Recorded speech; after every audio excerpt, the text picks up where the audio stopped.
Taib, Bismillahirrahmanirrahim. Assalamualaikum warahmatullahi wabarakatuh. Hamdan wa syukurillahi amma ba'du. Dengan menyebut nama Allah yang maha pengasih lagi maha penyayang, segala puji hanya milik Allah subhanahu wa ta'ala, pemelihara alam semesta. Semoga rahmat dan salam tetap terlimpahkan kepada Nabi Muhammad SAW, sehingga pada kesempatan kali ini Ustazah bisa berbagi ilmu untuk kalian semua. Nah, untuk materi kali ini yaitu materi lanjutan dari materi sebelumnya. Sekarang memasuki dalam memahami dan mencipta cerita fantasi bab 2, memahami dan mencipta cerita fantasi. Nah, udah tahu belum apa itu cerita fantasi? Ustazah kasih tahu ya. Dengarkan.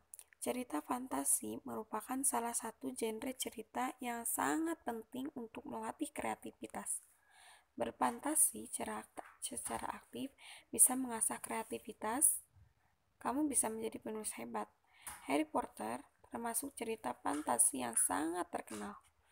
Di Indonesia, kita memiliki penulis hebat yang menulis berbagai cerita fantasi. Di antara penulis hebat cerita fantasi itu adalah Ugi Agustono dan Joko Lelono. Ugi Agustono menulis cerita fantasi berdasarkan pengamatan terhadap Komodo dan suasana di Pulau Komodo.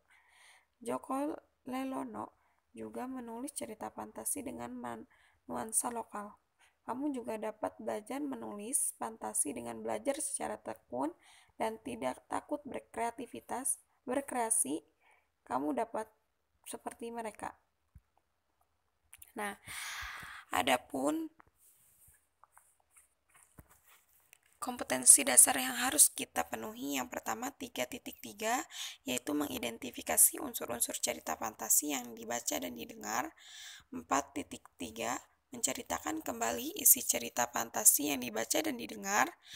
Selanjutnya 3.4, menelaah struktur dan kebahasaan cerita fantasi yang dibaca dan didengar. Selanjutnya 4.4, menyajikan gagasan kreatif dalam bentuk cerita fantasi secara lisan dan tulisan dengan memperhatikan struktur dan penggunaan bahasa. Nah, jadi cerita fantasi itu dibedakan menjadi dua.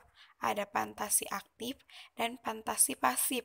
Nah, fantasi asif yaitu fantasi yang dikendalikan oleh pikiran dan kemauan. Contoh, seorang perancang, pelukis, dan penulis. Fantasi pasif yaitu fantasi yang tidak dikendalikan. Jadi seolah-olah orang yang berfantasi hanya pasif sebagai wadah tanggapan-tanggapan. Contoh melamun.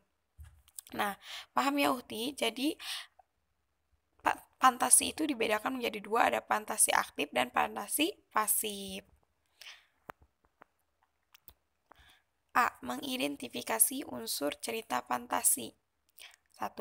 Mengidentifikasi karakteristik untuk unsur pembangun cerita fantasi. Nah, unsur pembangun cerita fantasi adalah yang pertama ide cerita. Ide cerita terbuka terhadap daya khayal penulis, tidak dibatasi oleh realita atau kehidupan nyata. Yang kedua itu latar. Jadi latar lintas ruang dan waktu. Latar yang masih ada dalam kehidupan sehari-hari dan latar yang tidak ada pada kehidupan sehari-hari. Latar sejaman berarti latar yang digunakan satu latar lintas waktu, latar sejaman berarti latar yang digunakan satu masa. Latar lintas waktu berarti cerita fantasi yang menggunakan dua latar waktu yang berbeda, misalnya masa kini dengan masa prasejarah, masa kini dan 40 tahun mendatang. Nah, selanjutnya unsur pembangun selanjutnya tokoh unik, yaitu memiliki kesaktian. Tokoh dalam cerita fantasi dia diberi watak dan ciri yang unik yang tidak ada dalam kehidupan sehari-hari. Tokoh memiliki kesaktian tertentu. Tokoh mengalami kejadian dalam berbagai latar waktu. Selanjutnya harus bersikap fiksi. Nah, cerita fantasi bersikap fiktif, bukan kejadian nyata. Jadi fiksi itu fiktif, bukan kejadian nyata. Selanjutnya yaitu bahasa. Bahasa yang digunakan dalam cerita fantasi adalah variatif, ekspresif, dan menggunakan ragam percakapan, gitu. Bukan bahasa formal. Jadi intinya bukan formal ya Uhti. Nah, kontak info, ciri umum teks narasi yaitu narasi merupakan cerita fiksi yang berisi perkembangan kejadian atau peristiwa. Rangkaian peristiwa dalam cerita disebut alur. Rangkaian peristiwa dalam cerita digerakkan dengan hukum sebab akibat. Cerita berkembang dari tahap pengenalan apa, siapa, dan di mana kejadian terjadi. Timbulnya pertentangan dan penyelesaian atau akhir cerita. Rangkaian cerita ini disebut alur. Tokoh dan watak tokoh merupakan unsur cerita yang mengalami rangkaian peristiwa. Narasi memiliki tema atau ide dasar cerita yang menjadi pusat pengembangan cerita. Tema dapat dirumuskan dari rangkaian peristiwa pada alur cerita. Nah, amanat merupakan unsur cerita yang menjadi pesan pengarang melalui cerita. Amanat berkaitan dengan nilai-nilai kehidupan yang dapat disimpulkan dari isi cerita. Nah, setelah mempelajari itu, kemudian kita ada pertanyaan, apa ciri umum cerita fantasi sebagai salah satu jenis teks narasi? Nah, ciri umum cerita fantasi sebagai salah satu jenis teks narasi yang pertama, ada kejadian atau keanehan atau kemisteriusan. Jadi, cerita mengungkapkan hal-hal supranatural atau kemisteriusan, kegaiban yang tidak ditemui dalam dunia nyata. Cerita fantasi adalah cerita fiksi bergenre fantasi, dunia imajinatif yang diciptakan penulis. Pada cerita fantasi, hal yang tidak mungkin dijadikan biasa. Tokoh dan latar diciptakan penulis, tidak ada di dunia nyata atau modifikasi dunia nyata. Tema fantasi adalah magic, supernatural, dan futuristik. Selanjutnya adalah ide cerita. Nah, ide cerita terbuka terhadap daya hayal penulis, tidak dibatasi oleh realita atau kehidupan nyata.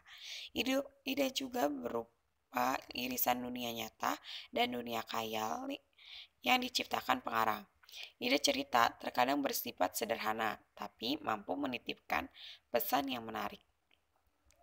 Tema cerita fantasi adalah magic, supernatural, atau futuristik.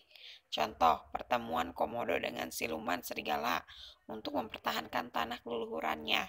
Bertualangan di balik pohon kenari yang melemparkan tokoh ke zaman Belanda, zaman Jepang, kegelapan karena tumbuh meteor, kehidupan saling cuek dalam dunia teknologi, canggih pada 100 tahun mendatang.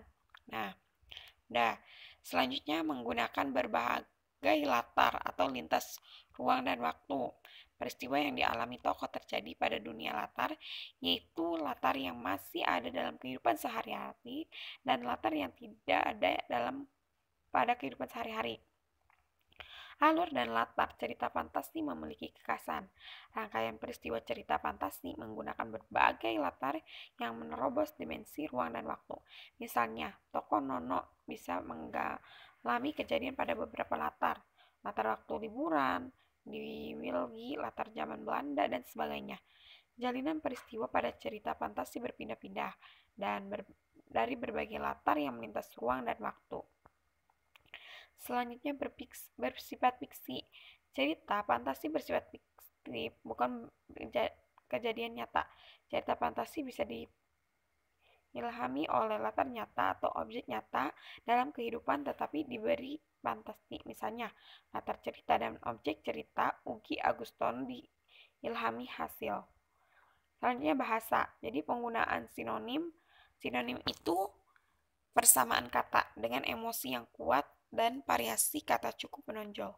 Bahasa yang digunakan variatif, ekspresif, dan menggunakan ragam percakapan, bukan bahasa formal. 2. Mengidentifikasi jenis cerita fantasi. Nah, berdasarkan latar cerita fantasi dibedakan menjadi 3 kategori, yaitu latar lintas waktu, masa lalu, latar waktu sejaman, latar lintas waktu futuristik. futuristik masa yang akan datang.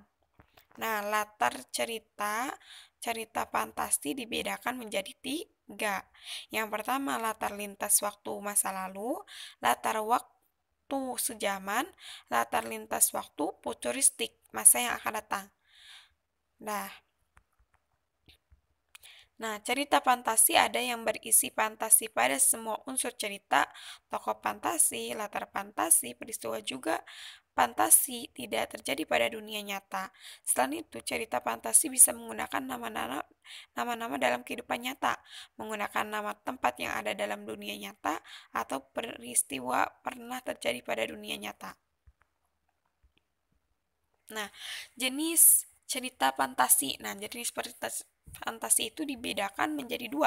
Yang pertama, cerita fantasi total dan irisan. Yang kedua itu cerita fantasi sejaman dan lintas waktu. Nah, cerita fantasi total dan irisan yaitu jenis cerita fantasi berdasarkan kesesuaiannya. Dalam kehidupan nyata, ada 2 kategori fantasi total dan fantasi sebagian irisan.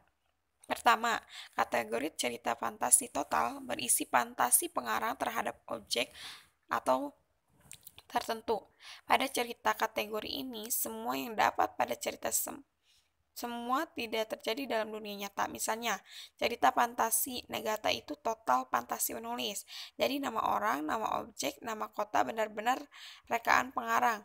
Nah, cerita fantasi total dan irisan itu nama orang, nama objek, nama kota benar-benar rekaan pengarang. Kedua, cerita fantasi irisan yaitu cerita fantasi yang mengungkapkan fantasi tetapi masih menggunakan nama-nama dalam kehidupan nyata, menggunakan nama tempat yang ada dalam dunia nyata atau peristiwa pernah terjadi pada dunia nyata.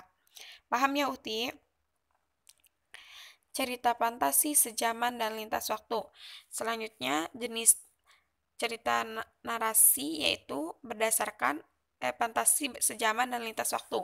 Nah, berdasarkan latar cerita, cerita fantasi dibedakan menjadi 2 kategori yaitu latar lintas waktu dan latar waktu sejaman. Latar sejaman berarti latar yang digunakan satu masa fantasi masa kini atau fantasi yang masa lampau atau fantasi masa yang akan datang atau futuristik. Latar lintas waktu berarti cerita fantasi yang menggunakan latar waktu yang berbeda. Misalnya, masa kini dengan zaman prasejarah, masa kini dan 40 tahun mendatang atau futuristik. Nah, setelah kalian mempelajari ini, berarti ada pertanyaan. Yang pertama, apa yang dimaksud dengan cerita fantasi? Yang kedua, dibedakan menjadi berapa fantasi? Yang ketiga, sebutkan jenis-jenis cerita fantasi. Yang keempat, sebutkan unsur-unsur pembangun cerita fantasi. Nah, ini dikerjakan ya, Uhti. Di buku tulis di soal. Nanti Ustazah kasih. Alhamdulillah telah selesai materi kita pada kali ini. Apabila ada kata atau ucapan yang salah mohon maaf. Semoga apa yang Ustazah sampaikan bisa dimengerti. Tetap semangat belajar. Jika yang tidak mengerti silahkan bertanya. Ma'an najah, semoga sukses menjadi wajada. Barang siapa yang bersungguh-sungguh maka dapatlah ia.